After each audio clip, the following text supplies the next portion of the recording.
Hi, this is Bowman here with my transcription for Flyers Direct, which is the first track of the new EP by the Fearless Flyers. I'm sure you were as excited as I was last week when that dropped. It's a great album, some great guest appearances on it and some really funky grooves going on. So I thought I'd give this first track a go.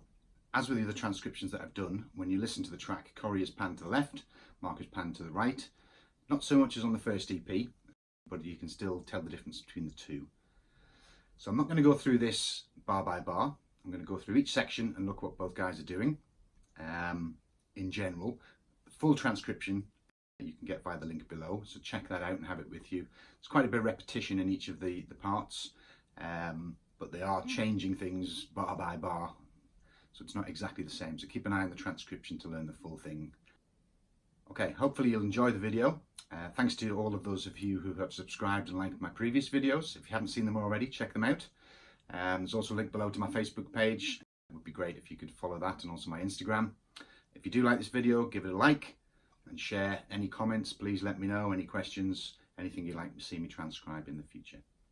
Okay, so I'm going to zoom in and have a look at each part. Okay, so the intro is very similar to the last couple of bars of the song. Sounds a little bit like this.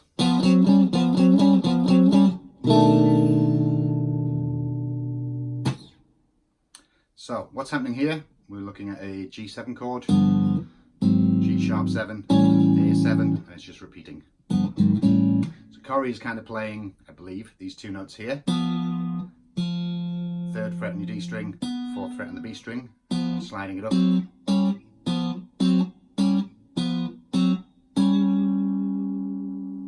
Whereas I believe Mark is playing same chords but a different version, so he's doing the G here on your 3rd fret E string, and then the B on the 2nd fret on your A string. He might also be putting the 7th on there as well. It's hard to tell listening to it, but you get the idea, and he's just sliding it up again.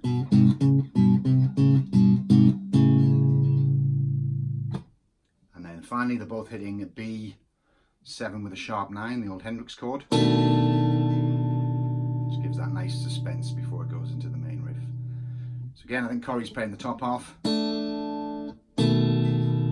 Mark's playing the bottom half. Worst case, if you're playing it yourself, just play the full chord. Doesn't sound too bad. Okay, so let's have a look at the first riff. We look first at what Corey's playing during this main riff. Its speed, it goes something like this.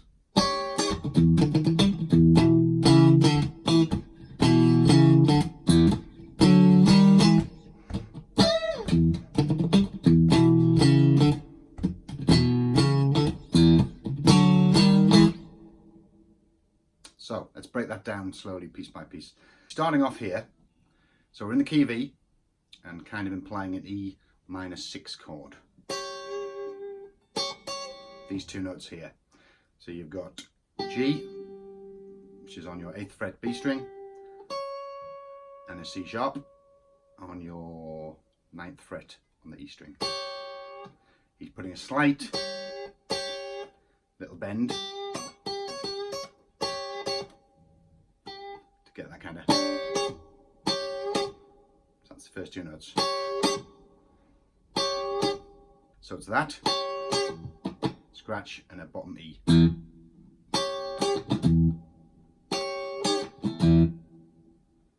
And then next little lick.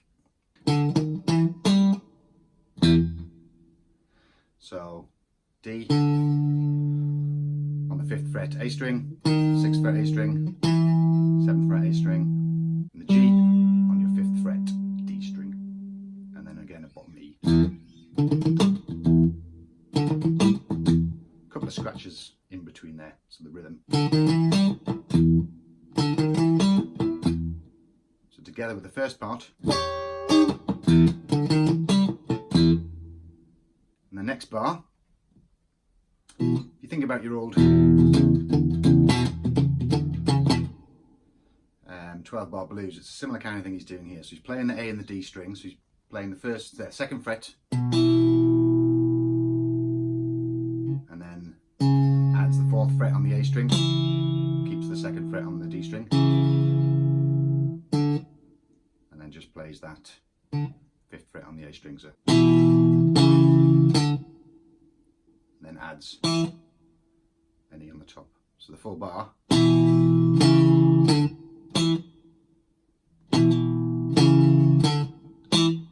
Next bar, same thing, but with the bottom E string instead of the E here. So those two bars.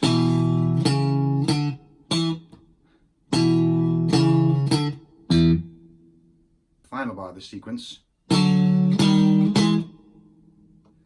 This is moving a D, the major third. So 5th fret A string, 4th fret D string, and just sliding up 1 fret. So those bars together.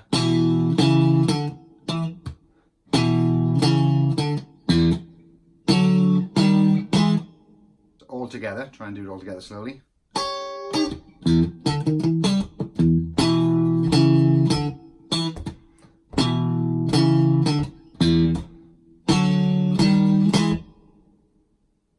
And that's pretty much the main riff.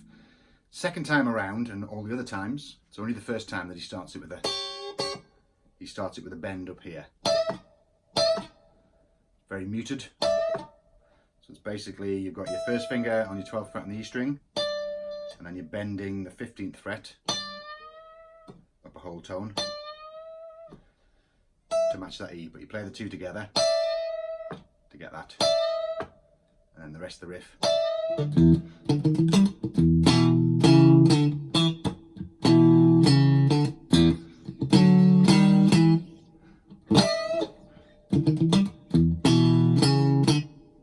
Okay, so that's the first part that Corey is playing. There were a few variations that Corey does, a few open strings, a few extra scratches that he's putting in.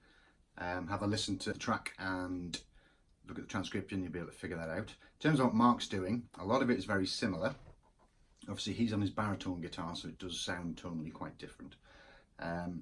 What he's playing, again, it's kind of implying an E minor 6, but he's playing these two notes here and doing lots of little stabs. Okay, so he's playing D string 5th fret, G string 6th fret. First time round, it's a couple of beats rest, and then he goes and then plays the same as Corey.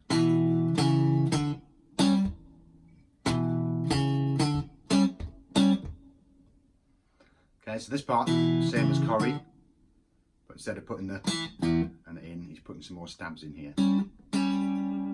So every time he does it, it's different. So have a look at the rhythms. There's a few. There are a few variations to it, so have a look at the transcription and see what he's playing. But that's pretty much what he is doing during that first part. Okay, so the next part, the bass kind of moves to an A. So I'm going to view this part as kind of being over A, and Corey's kind of playing some A7 double stops over this with a funky rhythm. So the first part is up here. If you were to think of an A chord, an A7 down here with the G on top,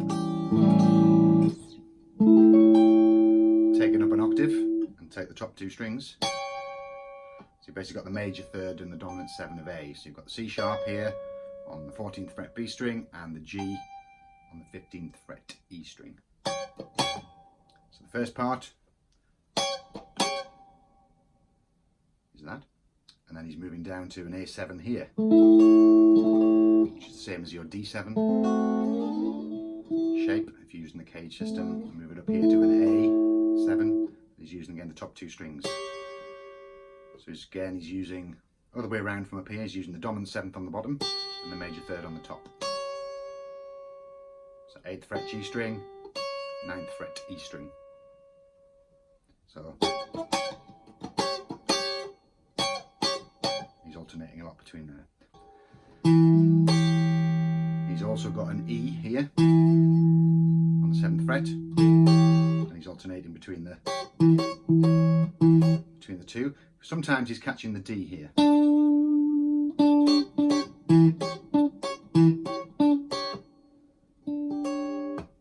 if we look at the first bar, it's all just using this E here on your 7th fret A string. So the first bar sounds like this. So slowed down. couple of scratches in between.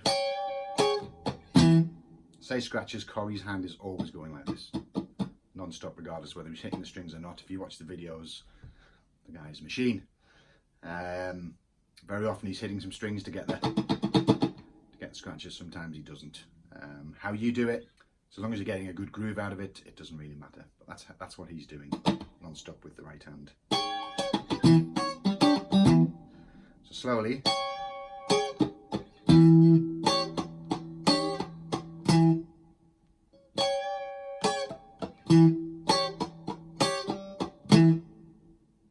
In terms of fingering for this part, because you are jumping across a lot of strings, it's actually probably best to finger it like this. So 4th finger, 3rd finger, 1st finger. I'm kind of resting my 1st finger against this string, against the D string, so I'm not getting any notes.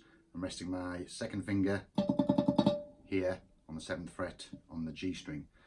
As I said before, in some of the variations, Corey is actually hitting that note instead of that. Kind of has it there ready. Probably should have mentioned that originally, but that's probably the best way to finger it. Okay, so the next bar, staying in this position, slowly, it's doing same as the earlier phrase.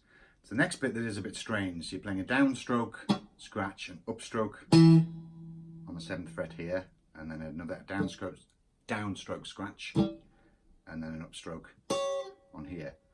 To me that felt very strange to get used to at first.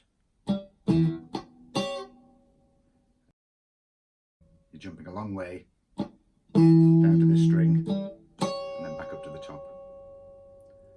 And there's 2 more scratches. And then you use that to slide up into the next bar. And slowly again.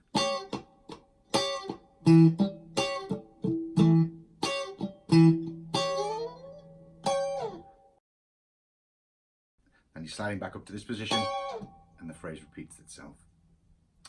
Okay, so if we do the 2 bars slowly.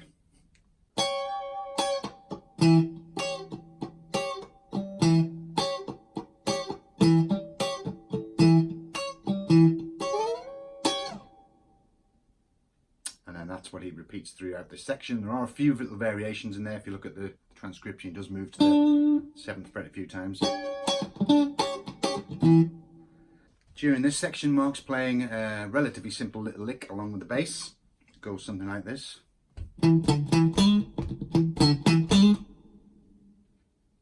So take this slowly.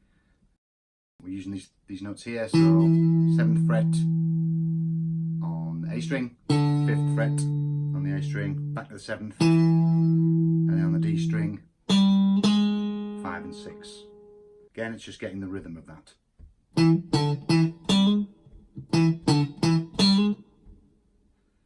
That is the basic lick. He starts putting some other things in it, as you'll see in the transcription. One of the examples, he puts a bottom E into the lick.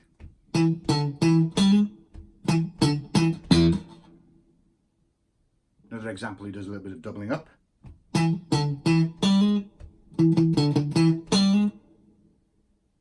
And then there is a section where Corey stops playing at all, and Mark and the bass are playing just those 3 notes. So that sounds like this.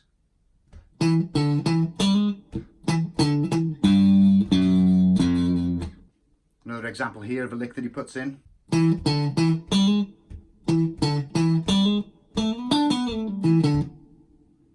So this is using E minor pentatonic, sliding up from the 7th fret to 9th fret on the D string, hitting the 7th fret on the G string, and then coming back down to the 7th fret on the D string,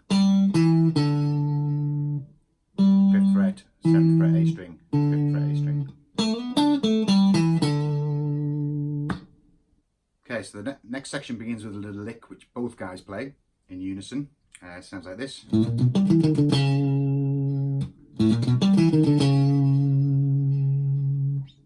That lick takes Corey down to a C sharp minor with a flat 5 chord. The lick itself, starting on 5th fret on the E string, 5, 6, 7, and jumping across to the 5th fret on the D string, and then walking down from the 7th fret on the A string.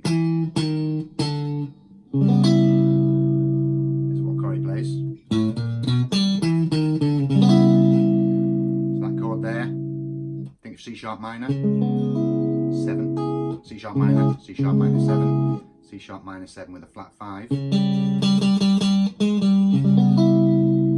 It's this chord that Corey plays throughout this section. Now, Corey has a great rhythm style, sounds very fluid when he's playing this stuff. I've tried to notate where he's actually hitting it, but he's holding the chord and giving it a fair bit of vibrato in between it. So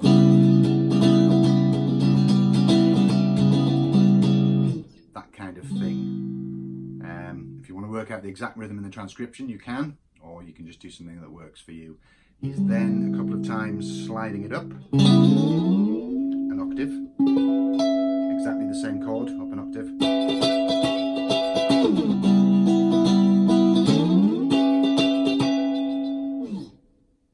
And then there's a couple of times that lick comes back into it. So if you follow this transcription, that's what Corey is playing. Mark plays the same lick at the beginning, comes down to the C sharp, and then he's following the bass and is playing a diminished run. So a diminished scale, if you're not familiar, it's basically adding minor thirds or 3 frets on the top of each. If you were to go up the string.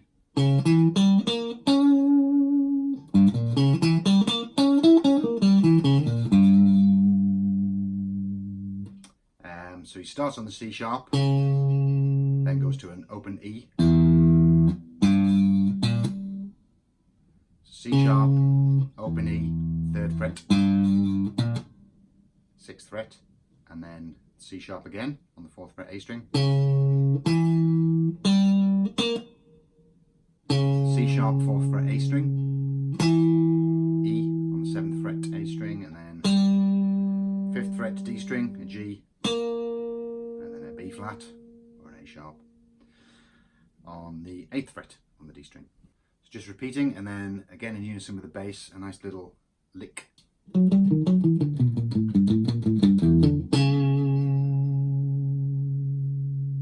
lot faster than I'm playing it there, but if we slow that down, starting on the 4th fret, D string, 5th fret, then the 6th fret,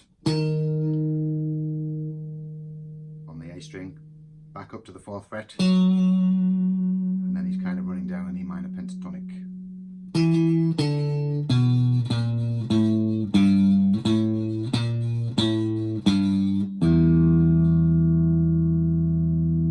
At that point, on his baritone, he would play the D that is below that E. We can't do that, so I'm jumping up here to the 5th fret on the A string, and then back to the C sharp.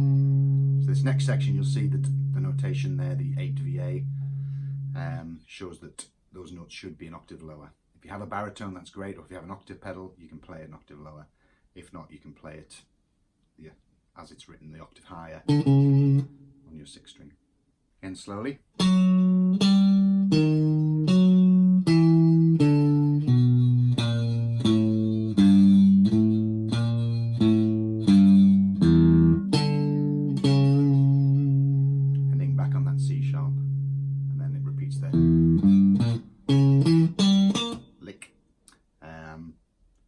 Technically an octave lower on the baritone, but you can play it that way on here. Okay, so that whole section ends again with that lick. And then Mark cuts out and it goes back to the main riff, the original riff, Corey playing on his own. And then it goes through back into the section. Okay, so there are a few variations in that second section, mostly in what Mark's playing. He's throwing in a few licks there. One of the main things is when it goes, he's now doing an octave thing.